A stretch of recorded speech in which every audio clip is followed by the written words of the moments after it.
ఓం సాయిరామ్. శ్రీమాత్రే నమః. సాయి బిడ్డలందరికీ, అమ్మ బిడ్డలందరికీ కూడా నిజంగా ఈరోజు ఎంతో సుదినం. నమస్కారం అండి. అందరూ ఎలా ఉన్నారు? అందరూ కూడా అమ్మవారి దయవల్ల, సాయినాథుని దయవల్ల ఎప్పుడు ఆనందంగా ఆరోగ్యంగా ఉండాలని, మీరు కోరిన కోరికలన్నింటినీ అమ్మవారు తీర్చేయాలని మీ తరపున నేను కూడా అమ్మవారిని, బాబావారిని, శివయ్యని మనస్ఫూర్తిగా కోరుకుంటూ ముందుగా బాబావారి పాదపద్మములకు, శివయ్య పాదపద్మములకు, అమ్మవారి పాదపద్మములకు నమస్కరించుకుని వీడియోలోకైతే వెళ్దాము. ఈరోజు అమ్మవారు ఏమి సందేశం చెప్పబోతున్నారు, బాబావారు ఏం పలికించబోతున్నారు అంటే కనుక, బిడ్డ శివయ్య తన మాటగా ఒక మాట నీతో చెప్పమన్నాడు తల్లి. అది కూడా ఈ శివరాత్రి రోజు నువ్వు ఖచ్చితంగా విని తీరాలంట. లేకపోతే ఆ శివయ్య మళ్ళీ ఎప్పుడు నీ కంటికి కనపడడట. నువ్వు ఎంత పిలిచినా కూడా పలకడంట. ఎందుకు అనంటే ఇది నీ కోసం, నీ జీవితం కోసం పంపించినటువంటి ఒక మాటగా చెప్పమన్నాడు. శివరాత్రి రోజు ఇది ఎవరి కంటినైతే పడుతుందో, ఎవరైతే వినగలుగుతారో ఇది వారి కోసమే ఏరి కోరి పంపించిన మాట అని తన మాటగా నాతో చెప్పమన్నాడు తల్లి. అంత మాత్రమే కాదు, శివరాత్రి రోజు ఇది గనుక ఎవరైతే వింటారో వారికి జన్మల పాపాలు అన్నీ కూడా కడిగేసుకుపోయినట్లే, వాళ్ళు జీవితంలో ఉన్న దరిద్రం అంతా కూడా తొలగిపోతుంది, వారికి అదృష్టం అన్నది పడుతుంది, కోటి జన్మల పుణ్యం అన్నది ఈరోజు కలుగుతుంది. ఈరోజు శివరాత్రి ఎవరి కంటనైతే ఇది పడుతోందో వారి దశ తిరిగినట్టే, వారి జీవితం మారినట్టే, వారి దరిద్రం తొలగిపోయినట్లే, వారి అదృష్టం పట్టినట్లే అని తన మాటగా నన్ను చెప్పమన్నాడు తల్లి.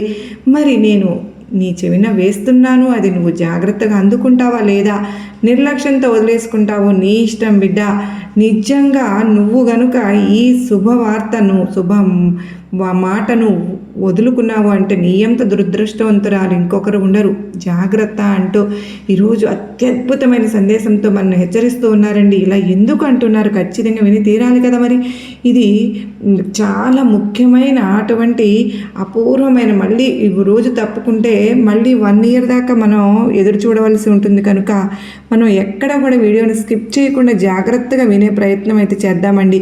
దీనిలో అత్యద్భుతమైనటువంటి సందేశం అనేది ఈరోజు శివరాత్రి మీ అందరూ కూడా శుభంగా చక్కగా జరుపుకోవాలని చెప్పి, ప్రతి ఒక్కరూ కూడా శివయ్య ఆశీస్సులు పొందాలి అని చెప్పి నేను మీ అందరి తరపున మనస్ఫూర్తిగా కోరుకుంటూ ఉన్నాను. ఫ్రెండ్స్, మీ హ్యాపీనెస్ని నాతో షేర్ చేసుకోండి. ఈరోజు ఈ సందేశం వినబోయే ముందు ఒక చిన్న రిక్వెస్ట్ అండి అందరికీ. మన ఛానల్ని మొదటిసారిగా చూస్తూ ఉన్నారా? ప్లీజ్ అండి ఛానల్ని సబ్స్క్రైబ్ చేసుకుని మీ సపోర్ట్ నాకు అందిస్తారు కదా. అలాగే మన వీడియోకి చిన్న లైక్ ఇచ్చి వీడియో చూడటం మొదలుపెట్టండి. వీడియోకి ఎక్కడ కూడా స్కిప్ చేయకుండా చివరి దాకా చూసే ప్రయత్నం చేయండి.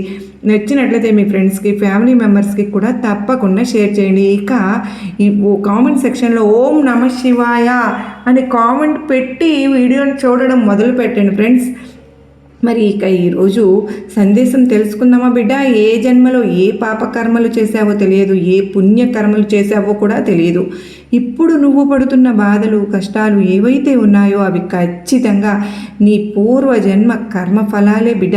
పూర్వజన్మలో చేసినవి ఇప్పుడు అనుభవిస్తున్నట్టు ఏవైతే సంతోషాలు ఉన్నాయో అవి కూడా నువ్వు పూర్వజన్మలో చేసినటువంటి కర్మఫలాలే.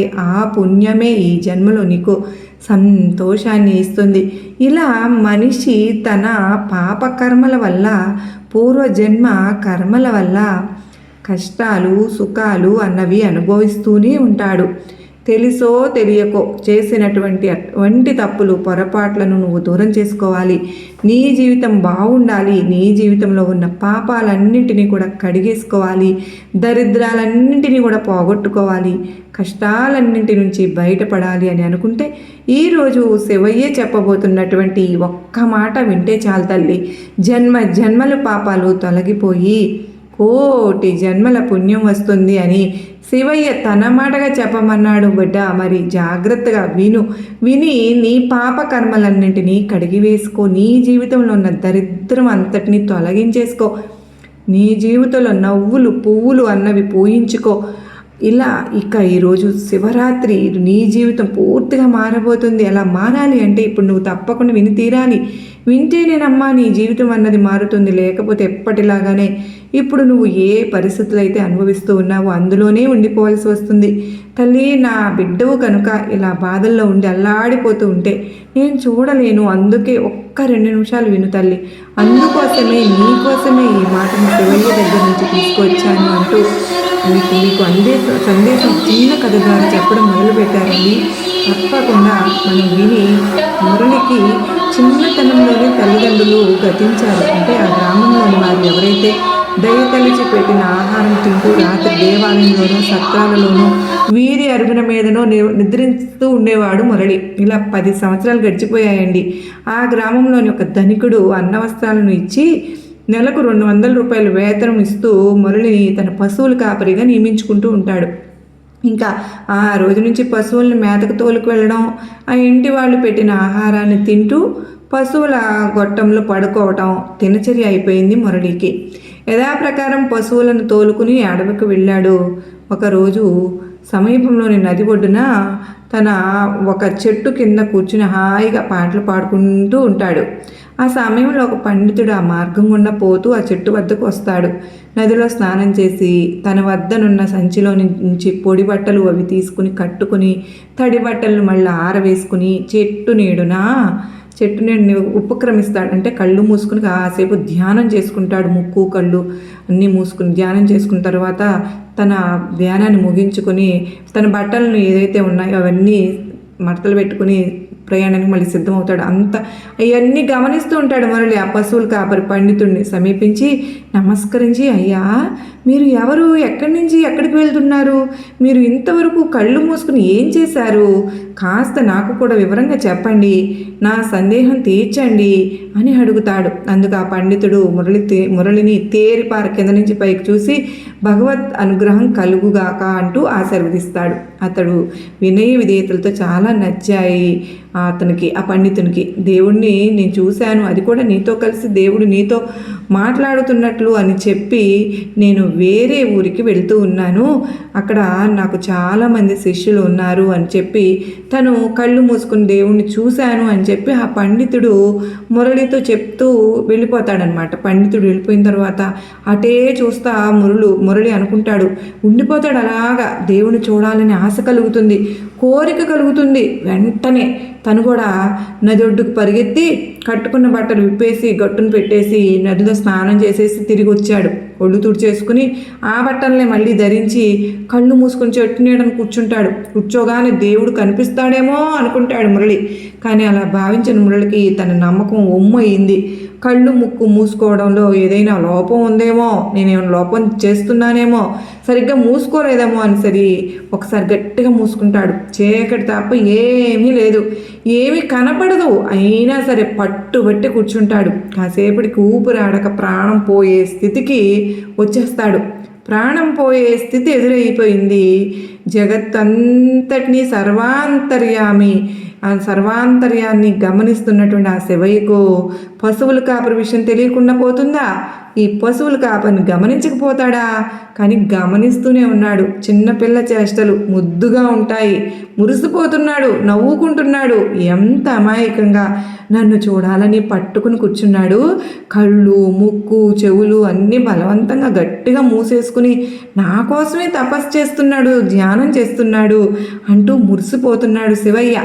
పండితుడిని మాటల్లో ఎంత నిజం ఉందో గ్రహించలేని అమాయకుడు ఆ మురళి పట్టుదలతో కూర్చున్నాడు కదా. కాపాడాలనే ఉద్దేశంతో పరిగెత్తుకుంటూ అక్కడికి వచ్చి మురళి ముందు నిలబడతాడు మన శివయ్య.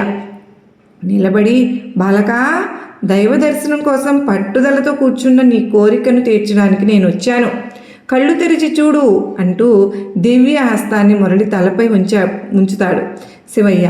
వెంటనే మురళి కళ్ళు తెరిచి తన ఎదుట సాక్షాత్కరించిన దివ్య తేజస్సుతో ప్రకాశిస్తున్న మూర్తిని చూస్తాడు. ఆశ్చర్యపోతూ నువ్వు ఎవరు అని అడుగుతాడు. ఎవరిని దర్శించాలని మరి కళ్ళు ముక్కు మూసుకొని దీక్షతో కూర్చున్నావో ఆ శివయ్యను నేనే అంటాడు. ఓహో, భలే, నువ్వు శివయ్యవా, నువ్వే నా భగవంతుడివి అనడానికి రుజువులు ఏంటి అంటాడు చిరునవ్వుతో. చిరునవ్వుతో అప్పుడు శివయ్య, నీకు నమ్మకం కలగడానికి ఏం చేయాలో తెలియజేయి, అలాగే జరుగుతుంది అంటాడు. అందుకు మురళి, నువ్వు నన్ను మోసం చేయలేవు. ఇంత క్రితం ఒక పండితుడు దేవుని చూశాను అని నాతో చెప్పి వెళ్ళిపోయాడు. ఆయన ఎంతో దూరం వెళ్ళి ఉండడు. ఒక్క పరుగుతో పోయి నేను అతన్ని పిలుచుకుని వస్తాను. చూసిన ఆ దేవుడు ఆ శివయ్య నువ్వేనని ఆ పండితులు గనక నిర్ధారిస్తే కానీ నేను నిన్ను నమ్మను. ఇంతదాకా నువ్వు ఇక్కడే ఉండాలి అంటాడు. అంతదాకా నువ్వు ఇక్కడే ఉంటే గనక ఉండి తీరాలి అని చెప్పి పట్టుబడతాడు. ఇక శివయ్య అందుకు అంగీకరిస్తాడు కూడా. కానీ తను తిరిగి వచ్చేదాకా శివయ్య ఉండడేమో అని మురళికి అనుమానం వచ్చేస్తుంది. వెంటనే అక్కడున్న తీగలతోటి శివయ్యని ఒక చెట్టుకి గట్టిగా కట్టేసి పండితుడి కోసం పరిగెత్తాడు. కొంత దూరం పరిగెత్తిన తర్వాత చూడగలిగాడు ఆ స్వామిని.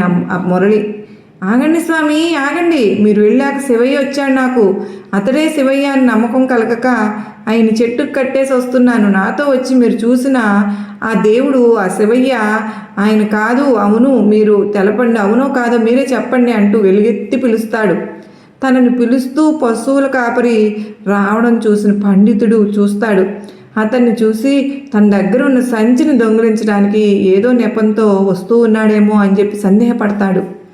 మురళి అంతకంటే వేగంగా పరిగెత్తి పండితుడిని అందుకోగలుగుతాడు. పండితుడు తప్పించుకోవడానికి ఎంత ప్రయత్నించినా కూడా వదలకుండా ఉడుం పట్టి శివయ్యను కట్టేసిన చెట్టు వద్దకు తీసుకుని వెళ్తాడు. మీరు ధ్యానంలో చూసినటువంటి శివయ్య అతను అవునో కాదో చెప్పండి అంటూ చెప్పండి అని అడుగుతాడు. పండితుడికి కళ్ళకి భగవంతుడు శివయ్య అక్కడ కనపడలేదు. చెట్టుకు కట్టేసిన తీగలు మాత్రమే కనిపిస్తాయి. 4 వైపులా పరకాయించి చూస్తాడు.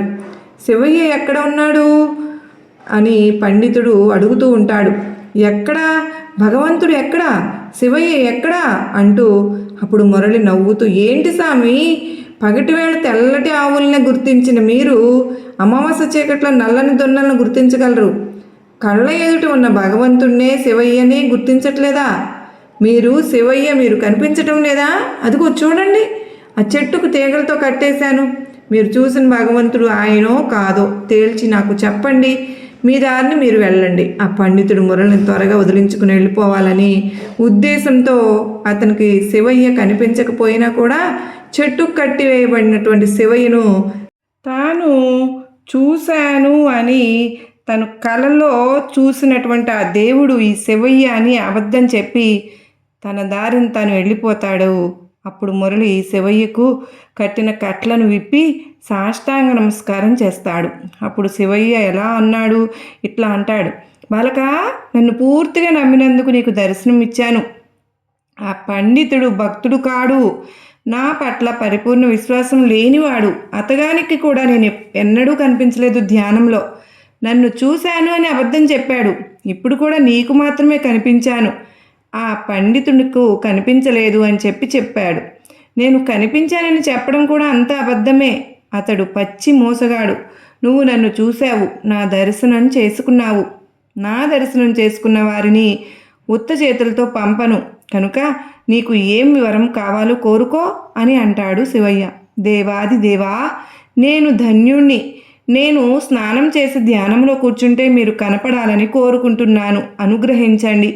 మీరు మోసగాడు అని చెప్పిన పండితుడి మూలంగానే నేను నా శివయ్యను మిమ్మల్ని చూడాలనే కోరిక నాకు కలిగింది. పట్టుదలతో కూర్చుని మీ దర్శనం చేసుకోగలిగాను. అందువలన ఆ పండితుడిని నా గురువుగా నేను భావిస్తూ ఉన్నాను. ఆ గురువుగా కూడా మీ దర్శన భాగ్యం కలిగించండి. ఇంతకంటే నాకు ఏ కోరిక లేదు అన్నాడు వినయంగా మురళి. శివయ్య ఆ బాలుని కోరికలు విన్నాడు. చిరునవ్వుతో, నాయనా, నువ్వు నీ ఉన్నత భావాలను మెచ్చుకుంటున్నాను.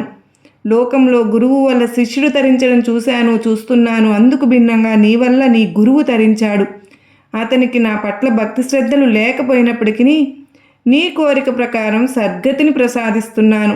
మీరు ఇద్దరూ కలిసి లోకంలో భక్తి మార్గం ప్రచారం చేసి పాపులను పునీతులుగా మార్చి జీవితాంతం పుణ్యలోకంలో శాశ్వతంగా నివాసం చేయండి అని చెప్పి ఆశీర్వాదం ఇచ్చి శివయ్య అంతర్ధానమైపోతారు.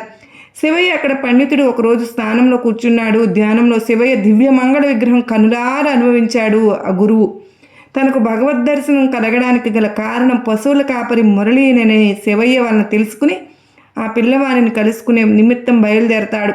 కొద్ది రోజుల్లోనే గురు శిష్యులు ఇద్దరూ కలుసుకుంటారు. పరస్పరం నమస్కరించుకుంటారు, గౌరవించుకుంటారు. నువ్వు గురువు అంటే నువ్వు గురువు అని, భగవంతుని దర్శనం నీ మూలంగానే జరిగింది అంటే నీ మూలంగా జరిగిందని కొంతసేపు వాదించుకుంటారు. చివరికి వారిద్దరూ కలిసి భక్తి గీతాలు గానం చేసుకుంటూ లోకంలో దైవ భక్తిని ప్రచారం చేయడానికి కంకణం కట్టుకున్నారు. వెంటనే సన్యాసి బట్టలను ధరించి పండితులు తన పేరుని దాసునిగా మార్చుకున్నాడు. ఇక శిష్యుడు తన పేరును హరిదాసు అని మార్చుకున్నాడు. వారి పాటలకు శిలలు కరిగాయి, కఠిన హృదయాలు సైతం ఆగిపోయాయి. భక్తులు పరవశించారు. ఆ గురు శిష్యులు ఇద్దరు చాలా చక్కగా లోకంలో ఉన్న పాపాలన్నింటినీ కడిగేసి శివయ్య గురించి భక్తి గీతాలు పాడుతూ అందరికీ తెలియచేస్తూ అందరినీ భగవన్ నామస్మరణ వైపు మళ్లించారు.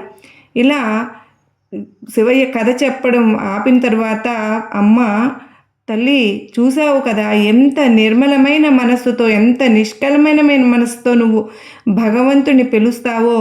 శివయ్య అవని, బాబావారు అవని, శ్రీకృష్ణుడు అవని, నీ సాయి అయినా సరే, అమ్మవారైనా సరే, ఏడు కొండల వెంకన్న స్వామి అయినా సరే, ఎవరైనా సరే నీ భక్తికి కరిగిపోతారు, నీ అమాయకత్వానికి కరిగిపోతారు. నువ్వు ఎప్పుడు మనసారా పట్టుబట్టి నేను చూడాలి అని అనుకుంటావో భగవంతుణ్ణి, ఎప్పుడు చూడాలని గట్టిగా నిర్ణయం ఎంచుకుంటావో అప్పుడు తప్పకుండా నీకు ఏదో ఒక రూపంలో కనిపిస్తాడు. అలా కాకుండా నేను పూజ చేస్తున్నాను కదా, దేవుడు ఎప్పుడో ఒకసారి కనిపిస్తాడులే, ఎప్పుడో ఒకసారి వస్తారులే అని చెప్పిన గనక నువ్వు దేవుని, భగవంతుణ్ణి, నీ దుర్గమ్మను, నీ సాయిని, నీ శివయ్యను చేరుకోవడానికి చాలా సమయం పడుతుంది తల్లి. నువ్వు చేసే పనిలో ఒక పట్టుదల, ఏకాగ్రత అనేది ఉంటే నువ్వు కోరుకున్నది క్షణాల్లోనే జరిగిపోతుంది. దైవ దర్శనం నీకు నిమిషాల మీద జరిగిపోతుంది. బిడా, శివయ్య తన మాటగా చెప్పమన్నది కూడా ఇదేనమ్మా. ఇలా భక్తితో పిలిస్తే తన భక్తిని ఎప్పుడు కూడా నేను కరిగిపోతాను, తన ముందు నిలబడతాను అని చెప్పమన్నాడు. ఈ శివరాత్రి రోజు ఎవరైతే ఈ కథను విన్నారో వారి జీవితాల్లో నుంచి కోటి జన్మల పాపాలను, దరిద్రాలను తొలగించేస్తున్నాను. వాళ్లకు పుణ్యప్రాప్తిని ప్రాప్తింపజేస్తున్నాను. వారి కోరికలన్నీ అనుగ్రహిస్తున్నాను. వారి జీవితాన్ని సంతోషమయం చేస్తున్నాను. శివయ్యే చెప్పమన్నాడు తల్లి. ఆ శివయ్య ఆశీర్వాదాలతో పాటు ఈ దుర్గమ్మ ఆశీర్వాదాలు, శివయ్య ఆశీర్వాదాలు కూడా నీకు ఇస్తున్నాను బిడ్డ. మరి నీపైన ఎవరి ఏడుపుల నుంచి నిన్ను బయటపడేలాగా ఖచ్చితంగా నేను నీకు ఆ మార్గాన్ని చూపిస్తాను. అదేంటి అంటే కనుక తల్లి, ఎప్పుడైనా సరే కానీ నువ్వు వారి ఎదుట అలాంటి వాళ్ళు కనిపించినప్పుడు అందంగా రెడీ అయ్యి బంగారాలు అవి పెట్టేసుకుని మంచి వస్త్రాలు వేసుకుని కనిపించవద్దమ్మా. అలాగే వారితో ఎంత తక్కువ స్నేహంగా ఉంటే గనుక నీ యొక్క జీవితానికి అది అంత ఎక్కువ లాభాన్ని ఇస్తుంది. అలాగే ఎప్పుడూ కూడా వారితో, అటువంటి వాళ్ళతో గొప్పలు చెప్పుకునే ప్రయత్నం చేయవద్దు. వారితో మనసు విప్పి మాట్లాడి నీ బాధలు చెప్పే ప్రయత్నం కూడా చేయవద్దు. అలాగే వారి ఎదుర నిలబడి ఏది కూడా సంతోషంగా ఉన్నట్లుగా వారికి కనిపించనియవద్దు.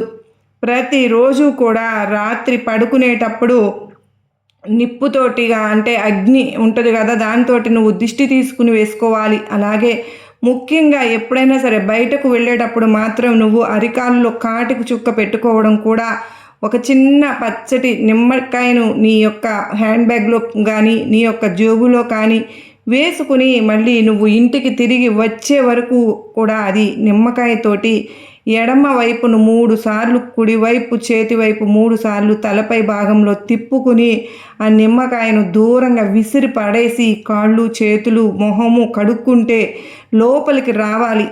నువ్వు ఎప్పుడైనా సరే కానీ గుర్తు పెట్టుకో తల్లి, బయటకు వెళ్ళేటప్పుడు నుదుటున ఖచ్చితంగా సింధూరాన్ని పెట్టుకునే ప్రయత్నం చెయ్యి. అలాగే ఆడవాళ్ళు ఎవరైతే కనుక ఎడమ కాలికి, మగవారి అయితే కనుక కుడి కాలుకి నల్లదారం కట్టుకోవాలి. తల్లి, ఈరోజు ప్రత్యేకంగా నువ్వు మహాశివరాత్రి రోజున ఆవు పెరుగుతో గనక నువ్వు శివయ్యకు అభిషేకం అనేది చేసుకో. లేదంటే పంచదారతో అయినా సరే కానీ, చెరుకు రసంతో అయినా కానీ అభిషేకం ఏ టైంలో చేసుకున్నా ఈరోజు లేదు. ఈ విధంగా నువ్వు గనక అభిషేకం చేసుకోవడం, నిన్ను పట్టి పీడిస్తున్నటువంటి నరదిష్టి అటువంటివి ఏమన్నా ఉన్నా, నిన్ను వెంటాడి వేధిస్తున్నటువంటి గ్రహాల యొక్క వ్యతిరేకత స్థితి, ఇవన్నీ కూడా నీకు అనుకూలంగా మారి నీకు మనశ్శాంతిని, ఆనందాన్ని, ఆరోగ్యాన్ని ఇస్తుంది. అలాగే శివయ్య అనుగ్రహంతో నువ్వు చేసే పనిలో కూడా రెట్టింపు ఆదాయం, అలాగే నరుడి కంటికి నరదిష్టి, ఎవరి దృష్టితో అయితే నువ్వు బాధపడుతూ ఉన్నావో, ఎవరైతే నీ మీద చెడు ప్రయోగాలు చేశారు అని నువ్వు చెప్పి బాధపడుతూ ఉన్నావో, అనుకుంటూ ఉన్నావో, ఆ ప్రయోగాలన్నీ కూడా పూర్తిగా వారికే రివర్స్ కొడతాయి. కనుక ఖచ్చితంగా నువ్వు ఇవాళ రోజున నువ్వు నీ చేతులతోటి శివయ్యకు అభిషేకం చేసుకునే ప్రయత్నం అయితే చెయ్యి. ఒకవేళ నీకు వీలు కుదరని పక్షంలో కనీసం ఇంట్లో అయినా సరే కానీ అభిషేకం చేసుకో. లేదు నాకు ఇంట్లో శివలింగం లేదు అని అనుకుంటే కనుక శివలింగానికి అభిషేకం జరుగుతున్న సమయంలో నీ కళ్ళతోటి నువ్వు వీక్షించే ప్రయత్నం చెయ్యి. ఇలా ఏ ప్రయత్నం చేసినా కానీ నువ్వు సమస్యల నుంచి దూరం చేస్తుంది నిన్ను అన్న విషయాన్ని నువ్వు తప్పకుండా గుర్తుపెట్టుకో. ఈ శివరాత్రి రోజు నువ్వు చేసే ఈ చిన్న ప్రయత్నమే మళ్ళీ వచ్చే శివరాత్రి వరకు కూడా నిన్ను కాపాడుతుంది అని చెప్పి ఖచ్చితంగా నువ్వు తెలుసుకోవాల్సిన నిజం బిడ్డ.